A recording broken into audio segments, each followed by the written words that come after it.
Kita ketahui bersama bahwasanya hari ini Bugis pertama kali lahir atau ada di Wajo kalau tidak salah. Mohon pencerahannya kalau salah dan keliru.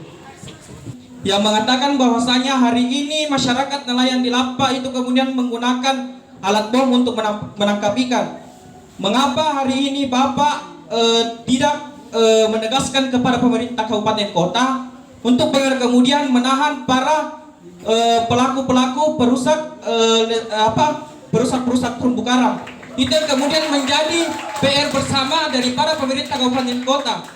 Mungkin itu saja pertanyaan saya. Siapa kata lebih sama saya. Assalamualaikum warahmatullahi wabarakatuh.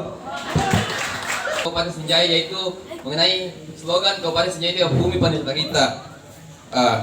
Bersamaan dengan keraguan tersebut, apakah ada salah satu di antara keempat pembicara yang bisa menjelaskan mengapa bumi pancasila kita ditekankan menjadi klaim slogan Kabupaten Sinjai? Bersamaan dengan itu, berhubung dengan identitas Kabupaten Sinjai, seperti yang kita ketahui bahwa kuda merupakan simbolis ikonik Kabupaten Sinjai. Dan kita ketahui bahwa di Kabupaten Sinjai yang paling banyak yang terkenalnya Kabupaten Sinjai adalah ikan. Mungkin ada yang bisa menjelaskan kepada saya kenapa identitas tersebut diambil. Terima kasih. Itu yang namanya tauhid atau akidah dan ibadah yang sifatnya ritual itu tidak boleh dicampur dengan apa saja yang disampaikan oleh manusia. Maksud saya begini, harus kita bedakan yang mana agama, yang mana budaya. Kalau budaya seperti yang kita sudah paham semua konsepnya, bahwa yang budaya itu adalah hasil cipta rasa dan karsa manusia. Itu yang simpel tentang budaya. Jadi apa saja yang dihasilkan oleh manusia, pikirannya, perasaannya, idenya apa dan sebagainya, dalam bentuk benda maupun pikiran, ide, itu adalah manusia, budaya. Tapi kalau dalam terkait dengan agama, berarti itu asalnya dari Tuhan, dari Allah. Jadi Al-Quran itu dari Allah. Nah, kapan kemudian dikatakan itu adalah budaya? Ketika manusia mengekspresikan pemahaman, keyakinan, keagamaannya, maka itulah budaya. Maksud saya contoh. Ya. Ya, maksud saya ketika kita salatkan, salat itu dalam Al-Quran maupun hadis, tutuplah auratmu. Tapi kita punya budaya di Indonesia dan termasuk di Sinjai, ya makun reye, ya panasana sedih sumpah janda pakai talku. Padahal itu bukan dari syarat saya salat. Syarat saya salah adalah tutup aurat, terserah apapun modelnya, ya kan? Nah, kalau kita pakai fatihah talko makun reye, kurane pakai fasongko, atau pakai sajadah, atau pakai sarung, padahal tidak ada persyaratannya seperti itu. Itu tergantung ekspresi budaya kita. Itu persoalan budaya itu, kalau pakai teh songko, pakai teh mukena atau talku. Karena kalau kita nonton sinetron Turki, menurut yang biasa nonton, bahwa ternyata orang Turki pakai jas di perempuannya, pakai rok, langsung disalat. Yang penting dia tutup aurat, itu intinya.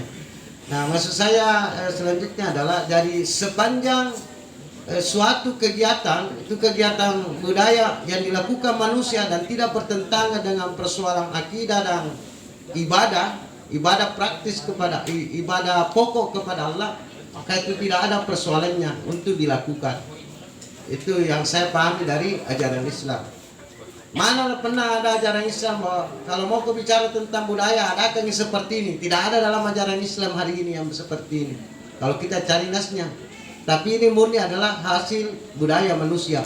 Tapi pokoknya ada dalam Al-Quran bahwa bicarakan hal-hal yang penting dengan banyak orang supaya kita mendapatkan banyak pandangan sehingga kita menemukan yang terbaik.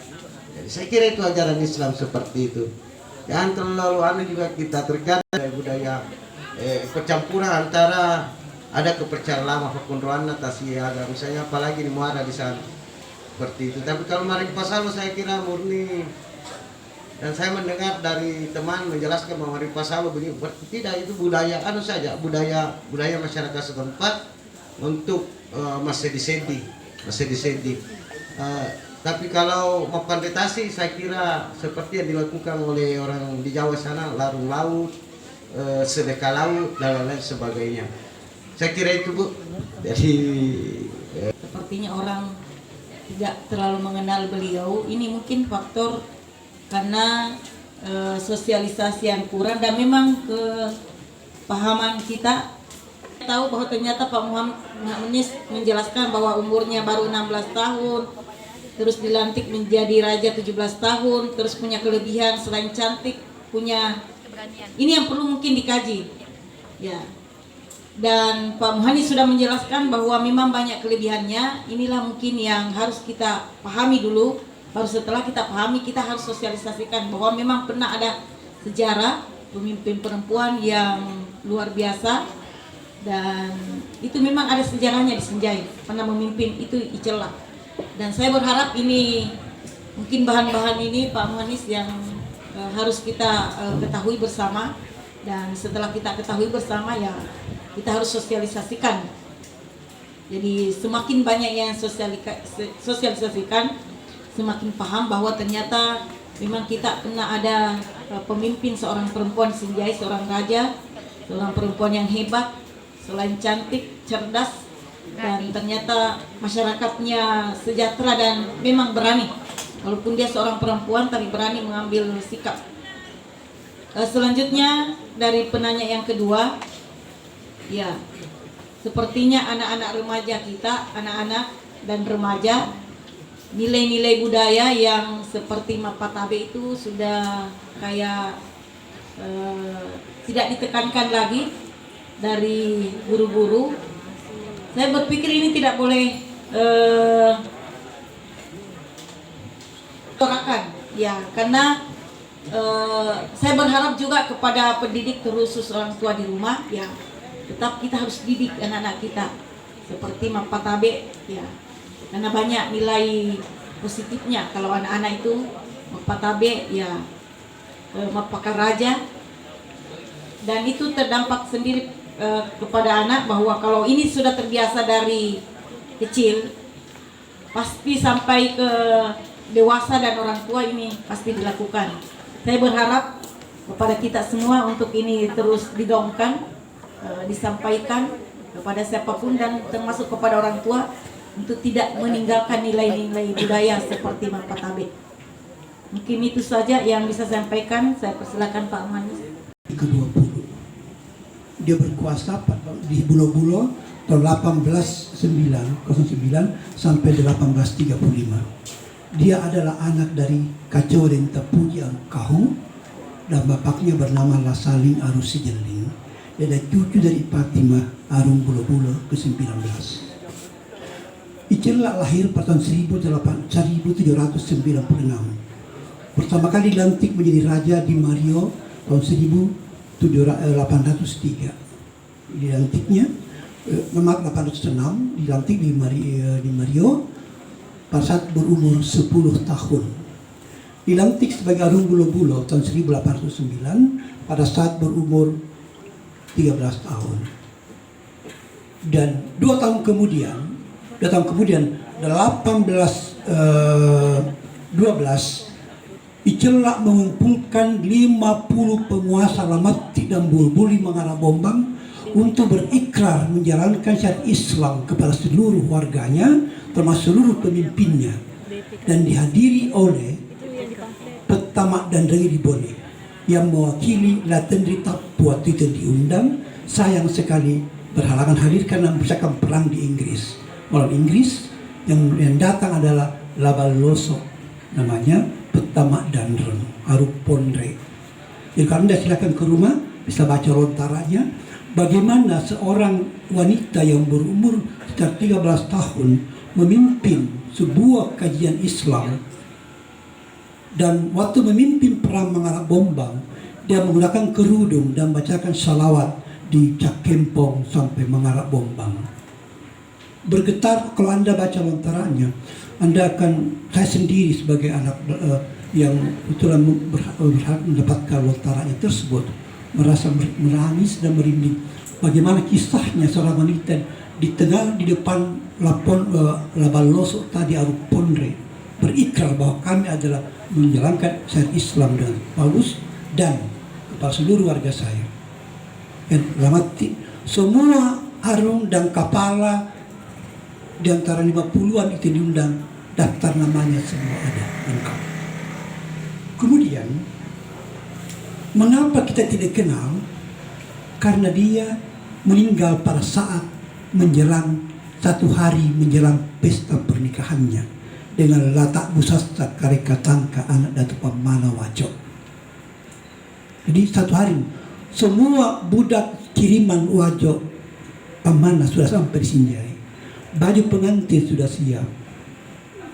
Bahkan tanreseng, tempat duduk mahligai pengantin sudah siap.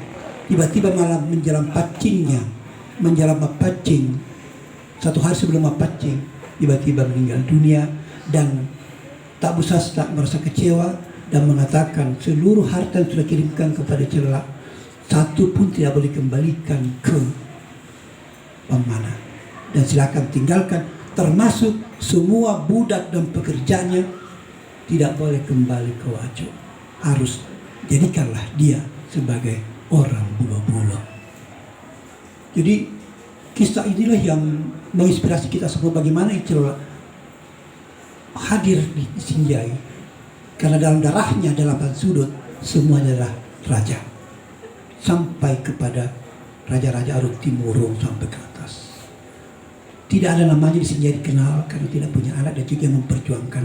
Berkali-kali saya berbicara di sini, saya juga sering maki oleh beberapa audiens yang mengatakan tidak layak, dia yang layak adalah ini dan seterusnya. Silakan Anda mengatakan layak. Tapi menurut saya pribadi, dia adalah layak.